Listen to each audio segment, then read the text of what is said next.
Alhamdulillahilladzi hadana lihada wa ma kunna linahtadiya laula an hadanallah. Wa asyhadu an la ilaha illallah wahdahu la syarikalah wa asyhadu anna Muhammadan abduhu wa rasuluh alladzi la nabiyya ba'da amma ba'du. Wa qala Allahu ta'ala fil Qur'anil Karim, a'udzu billahi minasy syaithanir rajim. Innaka la tahdi man ahbabta walakinnallaha yahdi may yasha wa huwa a'lamu bil muhtadin.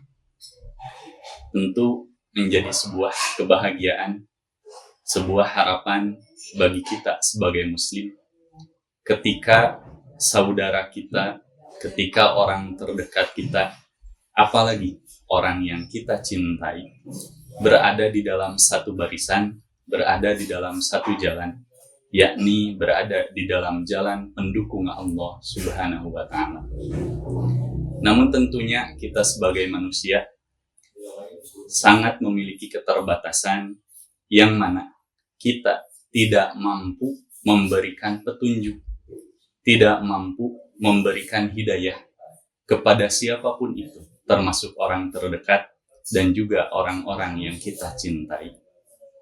Jangankan kita sebagai manusia secara umum, sebagai muslim secara umum, bahkan setingkat Rasulullah Sallallahu Alaihi Wasallam, yang mana beliau adalah manusia yang begitu istimewa di antara kita dan juga di hadapan Allah Subhanahu Wa Taala. Beliau memiliki keterbatasan tersebut. Beliau tidak mampu memberikan hidayah, memberikan petunjuk kepada orang-orang terdekatnya, melainkan melalui petunjuk Allah Subhanahu wa Ta'ala. Maka hal tersebut jelas bisa kita perhatikan, bisa kita coba pahami dari Quran surat Al-Qasas ayat ke-56 yang dibacakan di dalam muqaddimah tadi. Allah Subhanahu wa Ta'ala berfirman, a'udzu billahi minasyaitonir rajim, innaka la tahdi man ahbabta walakinnallaha yahdi may yasha. Sesungguhnya engkau Muhammad tidak dapat memberikan petunjuk kepada orang yang engkau cintai, akan tetapi Allah Subhanahu wa Ta'ala memberikan petunjuk kepada orang yang Ia kehendaki.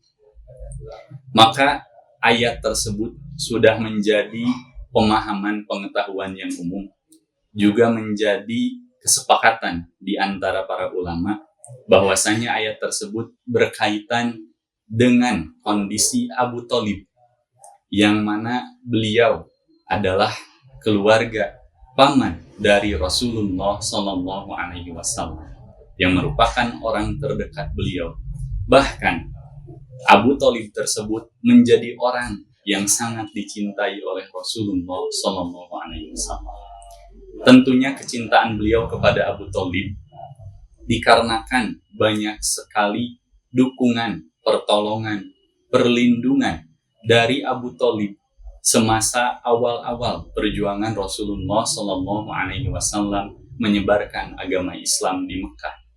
Bahkan apabila diperhatikan, Abu Thalib seolah-olah seperti orang yang berada di dalam barisan agama Islam, seperti muslim yang tidak gentar, tidak takut menghadapi berbagai macam ancaman, berbagai macam cobaan, rintangan yang ada di hadapannya untuk melindungi Rasulullah Sallallahu Alaihi Wasallam.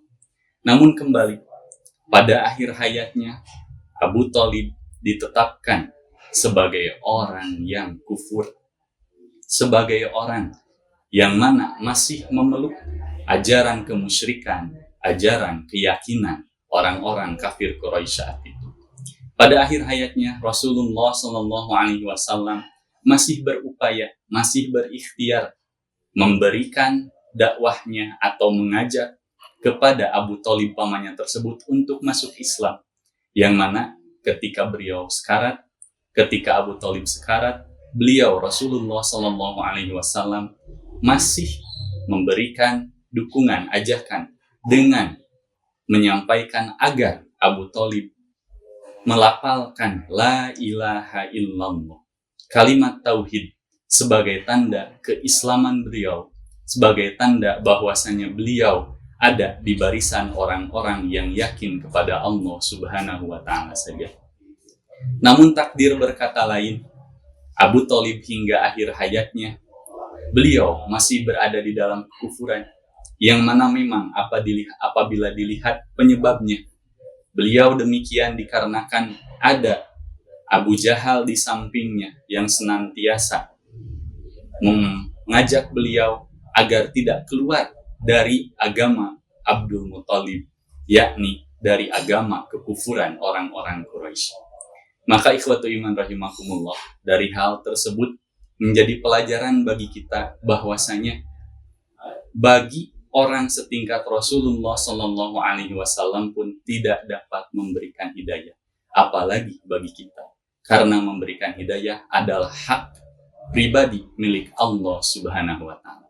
Kemudian yang selanjutnya yang perlu kita perhatikan, kadang ada perasaan yang di dalam diri kita hadir, menyayangkan apabila ada orang-orang yang begitu baik, orang-orang yang senantiasa berada di dalam kebenaran, tetapi orang tersebut tidak masuk agama Islam.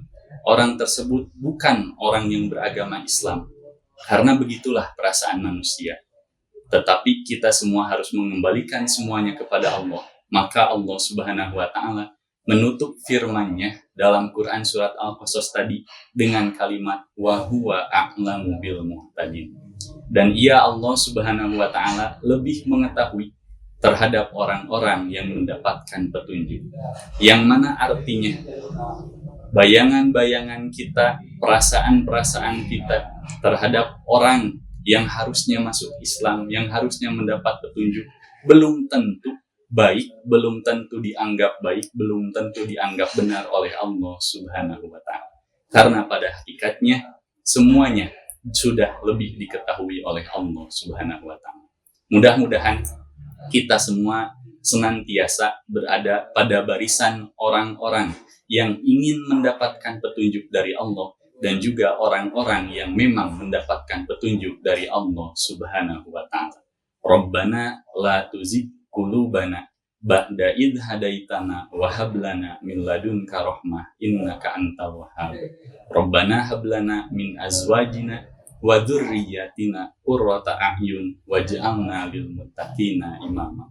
Wassalamualaikum warahmatullahi wabarakatuh.